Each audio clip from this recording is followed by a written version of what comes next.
सतनाम साहिब बंदगी सभी पुण्य आत्माओं को जो कबीर साहिब के सच्चे सतमार्ग को अपना रहे हैं, अर्थात साहिब की भक्ति में लीन हैं। भले ही सच्चा ज्ञान प्राप्त हुआ हो या ना हो, फिर भी पूर्ण निष्ठावान से जो सदगुरु कबीर साहिब की भक्ति में लीन है, उसे सदगुरु एक दिन भेदी गुरु के करीब अवश्य पहुंचाएगा।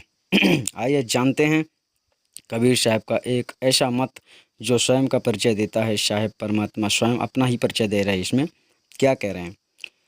ना मैं धर्मी नाही अधर्मी, ना जाति ना कामी हो, ना मैं कहता ना मैं सुनता, ना सेवक ना स्वामी हो, ना मैं बंधा ना मैं मुक्ता, ना मैं विरत ना रंगी हो, ना काहू से न्यारा हुआ, ना काहू के संगी हो। सभी साधु संतों को एवं महान विद्वानों को यहाँ पर इस बात की सूचना दी जा रही है कि जो वास्तविक परमात्मा सत्ता अर्थात परमात्मा है, वह अपने बारे में क्या कह रहा है कि ना ही मैं बंधा हूँ और ना ही मैं मुक्त हूँ। अर्थात वह बंधन में नहीं है और वह मुक्त भी नहीं है। ऐसा कैसे संभव हो सकता है? ऐसा संभव है और इसका ज्ञात किसी भी व्यक्ति को, किसी भी विद्वान को, किसी भी भगत को तभी मालूम पड़ेगा जिसे सच्चा सार शब्द का लखाव है।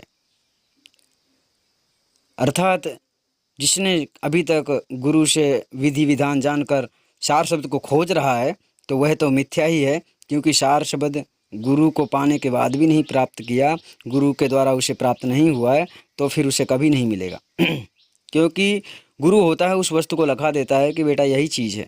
अर्थात शिष्य को बताया जाता है कि बेटा यही चीज़ है और यही परमात्मा है। इसके बाद में परमात्मा की भक्ति में वह लग जाता है। जब उसका नाम और रूप किसी भी प्रकार से उसे संतुष्ट नहीं दिलाया जाएगा कि यही नाम है, यही सार शब्द है, तब तक वो बेचारा शिष्य किसकी भक्ति करेगा? आगे और समझिए। ना हम नर के लोक में जाते, ना हम स्वर्ग सिधारे हो, सब ही कर्म हमारा किया, हम कर मनत न्यारे हो, हम कर मनत न्यारे हो। अर्थात सदगुरु यहाँ पर अपना ही विचारधारा प्रकट कर रहे हैं कि ना हम नरक लोक में जाते, ना हम स्वर्ग सिधारे हो। अर्थात कहीं पर शब्दों में साहिब ने यह भी कहा है कि संतो आवे जावे सो माया। अर्थात आवे जावे सो माया, अर्थात जो आती जाती है वह माया का स्वरूप है और माया का कार है। ठीक है, सबही कर्म हमारा किया हम कर्मंते न्यारे हो। फिर भी यहाँ पर कह रहे हैं सबही कर्म हमारा किया हम कर्मंते न्यारे हो। तो साहिब कह रहे हैं कि हम कर्मंते न्यारे हैं, मैं उस कर्म बंधन में नहीं हूँ। ठीक है, न्यारे का मतलब होता है अलग। इन कर्मों से मैं परे हूँ, मैं इन कर्मों को नहीं करता हूँ। अर्थात यहाँ पर साहब हम कर्मंते न्यारे हो, अर्थात मैं इनमें बिल्कुल भी नहीं हूँ। साहब इस बात को सिद्ध कर रहे हैं। फिर यहाँ पर कहा था कि ना काहू से न्यारा हुआ ना काहू के संगी हो। अर्थात ना काहू से न्यारा हुआ ना काहू के संगी हो। न्यारा का मतलब होता है अलग। ना ही मैं किसी से अलग हुआ हूँ और ना ही मैं किसी के साथ में हूँ। अब यहाँ पर आपको समझना है साथ में चलता हूँ, ऐसा भी नहीं है। तो इस बात की वास्तविकता जब तक सार शब्द किसी को ज्ञात नहीं हो जाता है वास्तविकता रूप में, तब तक इस बात का अनुभव लगाना बहुत कठिन है। अगर इस वाणी को ध्यान दिया जाए तो जितना भी भ्रम है आपका टूट जाएगा। और अगर आपको सच्चा ज्ञान नहीं मिला है तो यह वाणी इस बात को सिद्ध करेगी कि हमें अभी ज़िंदगी में कुछ ढूंढना बाकी है। फिर साहब कहते हैं या मत को कोई बिरला बूझे, सोई अटल हो बैठा हूँ। मत कबीर कहू को थोपे, मत काहू को मेटे हो। या मत मतलब इस रास्ता, इस जानकारी को, अर्थात इस विधि से जो परमात्मा को समझता है और मान लेता है और सार शब्द भेदी गुरु से वह सार शब्द महाचेतन ज्ञान प्राप्त कर लेता है, सो अटल हो बैठा हो, अर्थात वह अटल रूप से, अर्थात फिर उसे कोई भ्रमित कर ही नहीं सकता है संसार में, क्योंकि वह सार शब्द ऐसा है ही जो सभी की चाबी है। अर्थात वो भ्रम का ताला तोड़ने की एक ही ऐसी चाबी है जिसको प्राप्त होने के बाद में कोई भी मनुष्य जो अटल सिद्धांत से, जो पूर्ण संपूर्ण निष्ठावान होकर सद्गुरु की भक्ति में लगा हुआ है, उसका भ्रम निश्चित रूप से टूट जाएगा।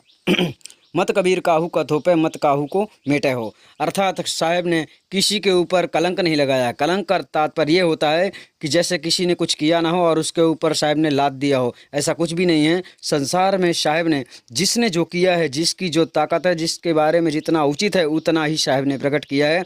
इसलिए साहब ने किसी के ऊपर, किसी को नीचा दिखाने के लिए किसी का पक्ष नहीं लिया है। साहब ने तो आत्मज्ञान दिया है, अर्थात कि मानवता को सिखलाया है, मानवता में प्रेम आपस में करने के लिए एक सच्चा ज्ञान प्रकट किया है और एक सच्चा परमात्मा से मिलने के लिए भक्ति प्रदान किया है, जिसमें सब लोगों को, सभी जीव, सभी पुण्य आत्माओं को उस परमात्मा के बारे में जानना चाहिए। अर्थात आप लोग समझ गए होंगे कि यह वाणी हमें क्या कह रही है। और दूसरी बात है कि सद्गुरु कबीर साहब के चरणों में जो लोग सेवारत हैं, जो दान दीक्षा करते हैं, ऐसे लोगों के लिए विशेष सूचना है कि जो नंबर आपको दिखाई दे रहा है स्क्रीन पर, इस नंबर पे आप सेवा भेज सकते हैं, परंतु सेवा भेजने से पहले आपको कांटेक्ट भी करना पड़ेगा। कांटेक्ट से बातचीत करके ही जो आपकी इच्छा है आप इसमें कर सकते हैं, क्योंकि साहिब का प्रचार करने में बहुत समय लग सकता है और उसका स्थान, निर्माण, सारी चीज़ें, क्योंकि जब संसार में बहुत पाखंड रूप से आश्रम बनाए गए हैं, लेकिन अब तो सत्य परमात्मा का ही आश्रम बनेगा और बन के रहेगा अगर आप लोगों की जिज्ञासा होगी तो। सतनाम साहिब बंदगी। आप सभी सत्य ज्ञान से परिचित हो जाएं, हमारा यही कामना है।